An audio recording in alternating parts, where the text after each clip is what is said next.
ಜಾತಿ ಧರ್ಮ, ಆಚರಣೆ ವಿಚಾರ, ಪೂಜೆ ಪುನಸ್ಕಾರ ಇದೆಲ್ಲವೂ ಬೇರೆ ಬೇರೆ ಎಂಬ ನಂಬಿಕೆ ಹೆಚ್ಚಿನ ಜನರಿಗಿದೆ.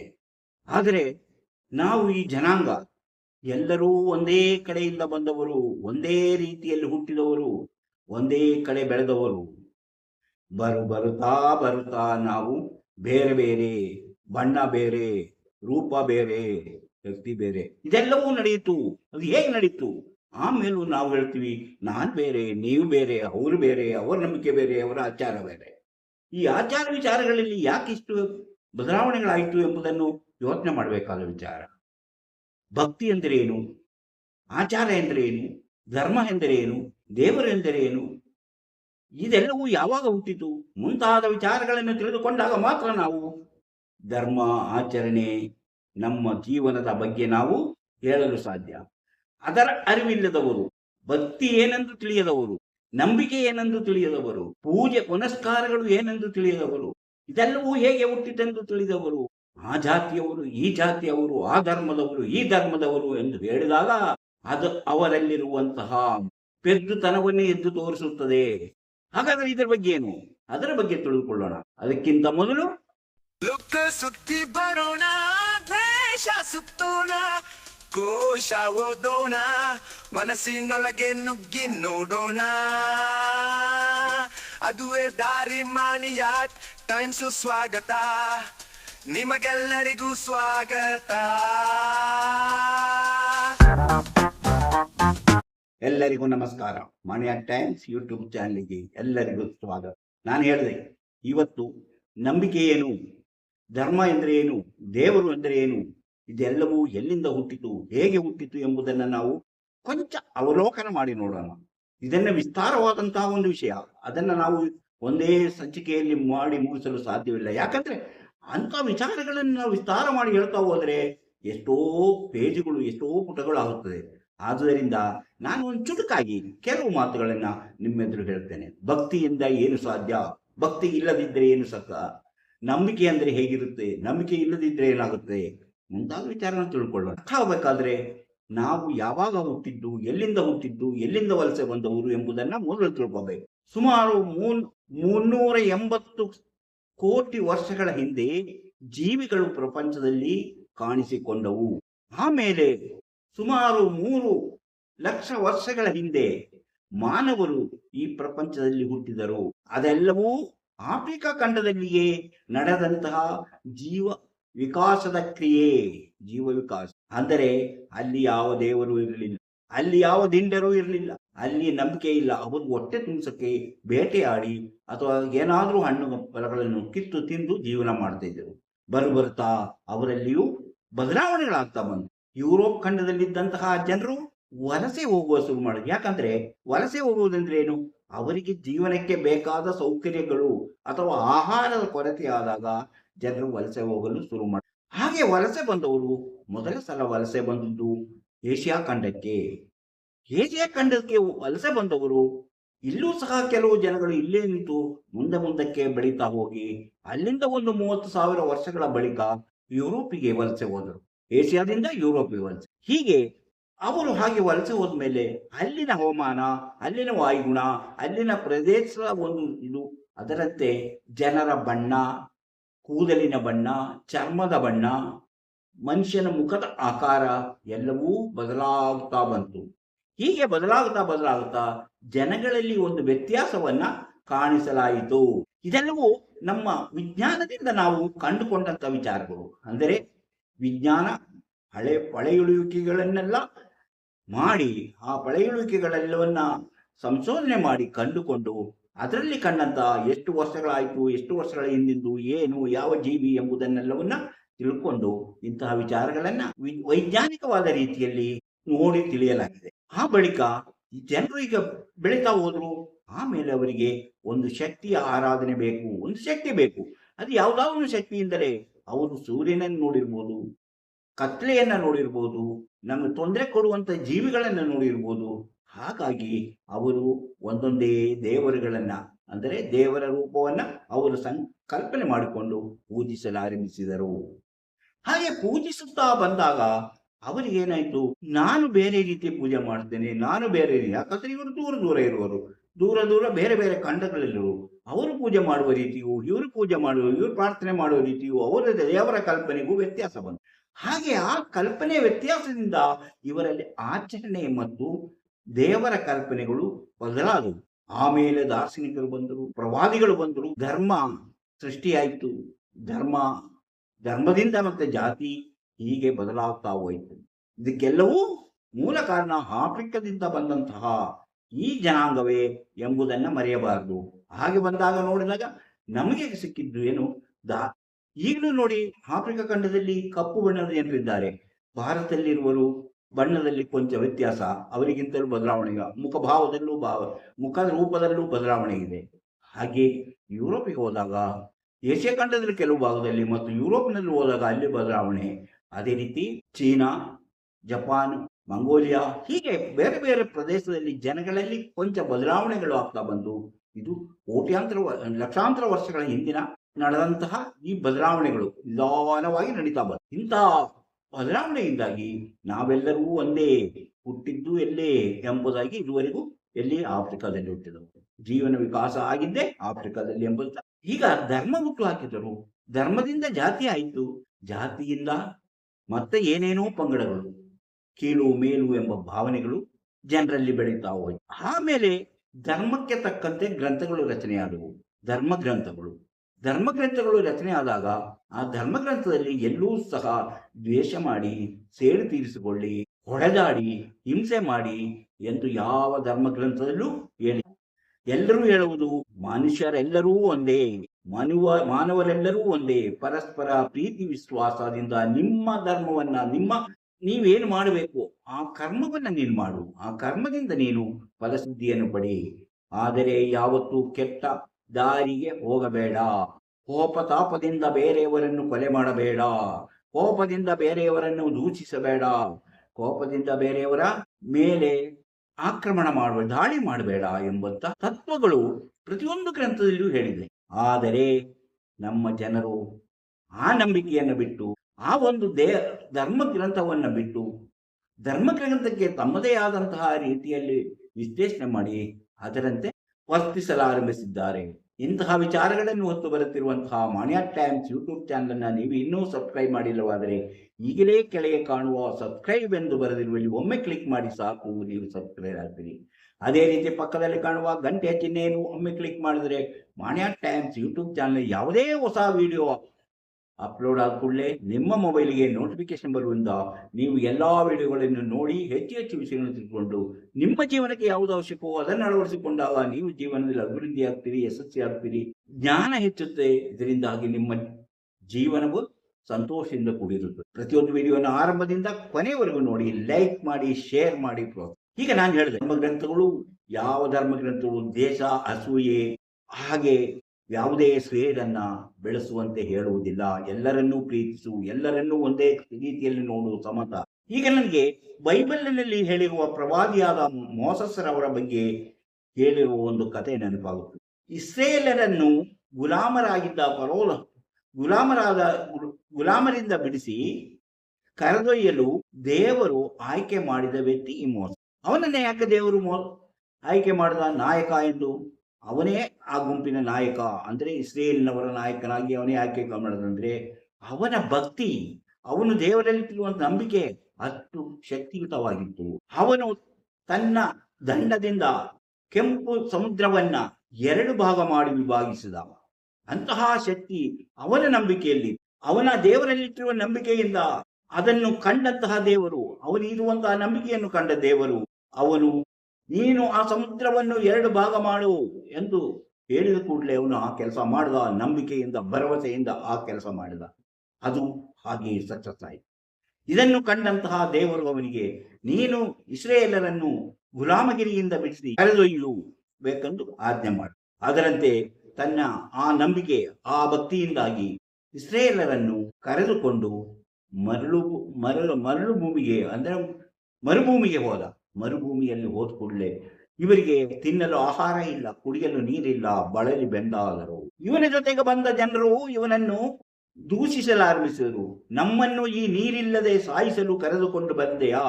ಹಸಿವಿನಿಂದ ನಾವು ಕಂಗೆಟ್ಟು ಕುಡಿಯಲು ನೀರಿಲ್ಲದೆ ಸಾಯುತ್ತಿದ್ದೇವೆ, ನರಳುತ್ತಿದ್ದೇವೆ. ನಮಗೆ ಯಾವುದೂ ಇಲ್ಲ. ಇಂತಹ ಸ್ಥಿತಿಗಾಗಿ ನೀನು ಯಾಕೆ ನಮ್ಮನ್ನ ಗುಲಾಮಗಿರಿಯಿಂದ ಕರೆದುಕೊಂಡು ಬಂದೆ ಎಂದು ಕೇಳಿದ. ಇವನಿಗೆ ತುಂಬಾ ಬೇಸರವಾಯಿತು, ತುಂಬಾ ದುಃಖವಾಯಿತು. ಅವನು ದೇವರನ್ನು ಬೇಡಿದ. ದೇವರೇ, ನೀನು ಹೇಳಿದ ಹಾಗೆ ನಾನು ಇವನು ಕರೆದುಕೊಂಡು ಬಂದೆ. ಆದರೆ ಅವರು ಅನ್ನ ನೀರು ಇಲ್ಲದೆ ಬಳಲಿ ಬೆಂಡಾಗಿದ್ದಾರೆ, ಅವರು ನರಳುತ್ತಿದ್ದಾರೆ. ಏನಾದರೂ ಮಾಡಿ ರಕ್ಷಣೆ ಕೊಡು, ಏನಾದರೂ ಮಾಡು, ನಮ್ಗೆ ಇವರಿಗೆ ತಿನ್ನಕ್ಕೆ ಆಹಾರವನ್ನಾಗಿ ಕೊಡು, ಕುಡಿಯಲು ನೀರು ಕೊಡು ಎಂದು ಬೇಡಿದ. ಇವನು ಅಳುವ ಹಾಗೆ ಅಳುತ್ತಾ ಪ್ರಾರ್ಥನೆ ಮಾಡಿದ್ದನ್ನು ಕೇಳಿಸಿಕೊಂಡ ದೇವರು ಅವನಿಗೆ ಅಶರೀರವಾಣಿಯ ಮೂಲಕ ಹೇಳಿದ, ನೀನು ನಿನ್ನ ಎದುರಿನಲ್ಲಿ ಕಾಣುವ ಆ ದೊಡ್ಡ ಬಂಡೆಗಲ್ಲಿನ ಮೇಲೆ ನಿನ್ನ ದಂಡದಿಂದ ಹೊಡೆ. ಅವನ ಮನಸ್ಸು ಅನುಮಾನಕ್ಕೊಳಗಾಯಿತು. ಒಣಗಿ ಬರಡಾದ ಭೂಮಿಯಲ್ಲಿ ಇರುವ ಬಂಡೆ ಕಲ್ಲಿನಲ್ಲಿ ದೊಡ್ಡ ಬಂಡೆಯನ್ನ ದಂಡದಿಂದ ಹೊಡೆದರೆ ನೀರು ಬರುತ್ತದೆ.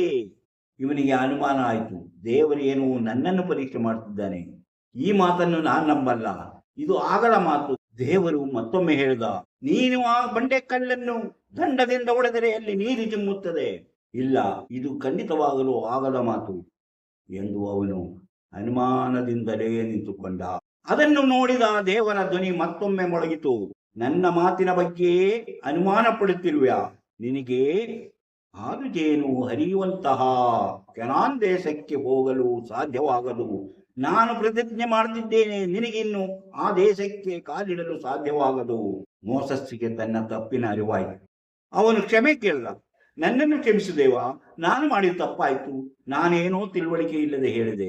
ಒಂದು ಸಲ ಹೇಳಿದ ಮೇಲೆ ಮುಗಿಯಿತು.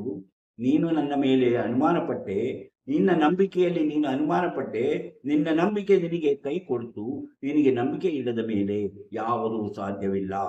ಆದರೂ ನೀನು ಕ್ಷಮೆ ಕೇಳಿದ್ದರಿಂದ, ನಿನ್ನ ತಪ್ಪಿನ ಅರಿವನ್ನು ನೀನು ತಿಳಿದುಕೊಂಡಿದ್ದರಿಂದ, ನೀನು ತಪ್ಪನ್ನ ಪಶ್ಚಾತ್ತಾಪ ಪಡುತ್ತಿರುವುದರಿಂದ ದೂರದಲ್ಲಿ ನಿಂತು ಆ ದೇಶವನ್ನು ನೋಡುವಂತಹ ಅನುಗ್ರಹವನ್ನು ನಾನು ಮಾಡುತ್ತೇನೆ ಹೊರತು ಆ ದೇಶಕ್ಕೆ ಹೋಗಲು ನಿನಗೆ ಸಾಧ್ಯವಾಗುವುದಿಲ್ಲ ಎಂದು ದೇವರು ಹೇಳಿ ದೇವರು ಮರೆಯ. ಹೀಗೆ ದೇವರ ಮೇಲೆ ಇಟ್ಟ ನಂಬಿಕೆಯು ಅನುಮಾನ ಪಟ್ಟಾಗ ನಮ್ಮಲ್ಲಿರುವ ಶಕ್ತಿ ನಾಶವಾಗುತ್ತದೆ.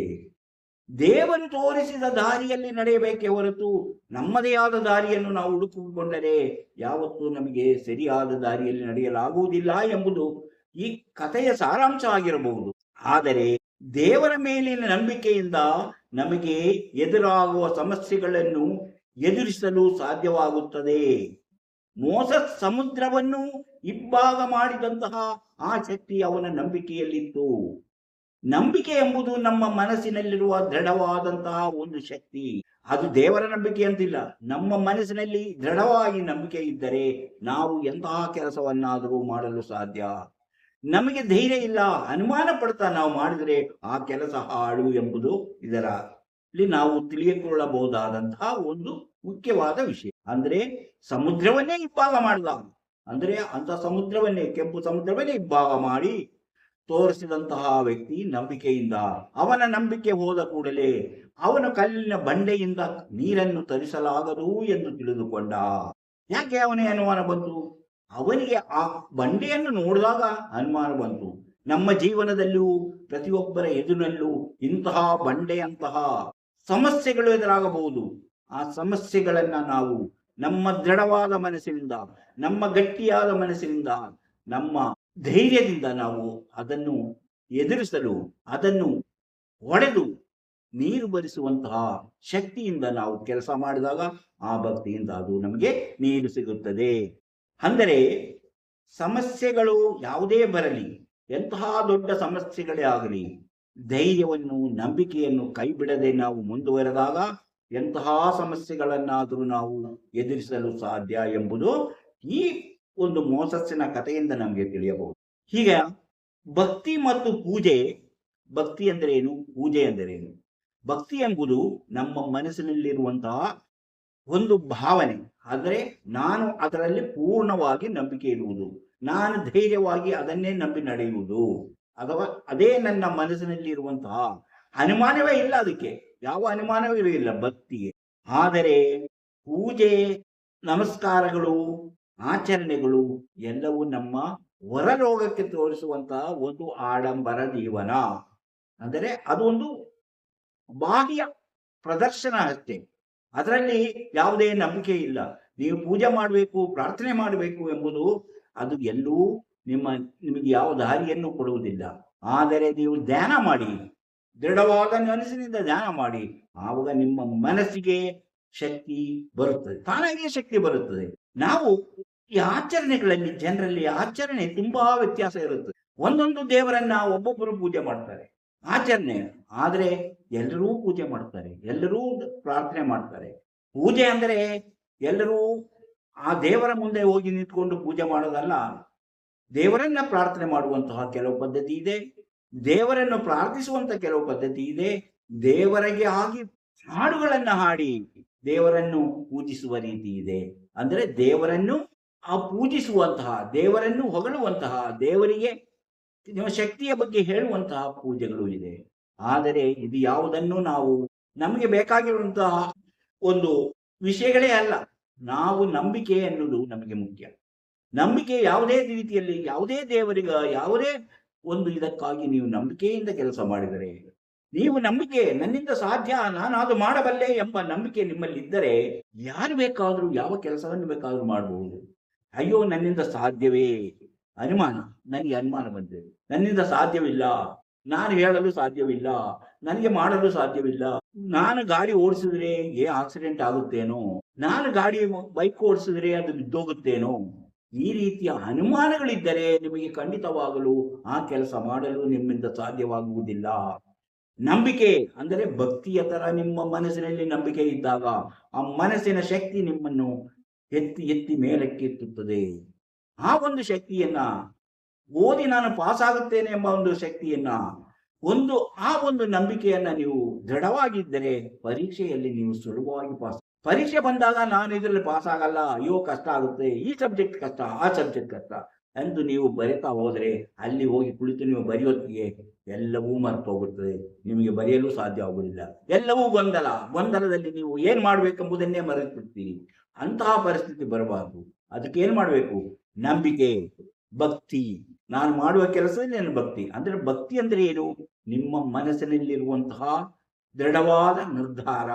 ಆ ದೃಢವಾದ, ಅದಕ್ಕೆ ಬದಲಾವಣೆನೇ ಇಲ್ಲ, ಅದನ್ನು ಬದಲಾಯಿಸಲು ಸಾಧ್ಯವೇ ಇಲ್ಲ. ನಿಮ್ಮ ಸುತ್ತ ಮನಸ್ಸಿನಲ್ಲಿ ಅಂತಹ ಒಂದು ದೃಢವಾದ ನಂಬಿಕೆ ಉಳಿದು ಬಿಟ್ಟರೆ ನೀವು ಎಂತಹ ಕೆಲಸದಲ್ಲೂ ಸಹ ಅದರಲ್ಲಿ ಮುಂದುವರಿದು ಬೆಳೆಯಲು ಸಾಧ್ಯವಾಗುತ್ತದೆ. ನಾವು ಯಾವಾಗಲೂ ಅಯ್ಯೋ ನನ್ನಿಂದ ಆಗಲ್ಲ ಅಂತ ಕುಳಿತುಕೊಂಡ್ರೆ ಆ ಕೆಲಸವೇ ನಿಮ್ಮಿಂದ ಮಾಡಿದರೂ ಹಾಳಾಗುತ್ತದೆ ಎಂಬುದನ್ನ ತಿಳಿದುಕೊಂಡು ಕೆಲಸ ಮಾಡಬೇಕು. ಭಕ್ತಿ ಎಂದರೆ ಅದೊಂದು ಬಲವಾದ ನಂಬಿಕೆ.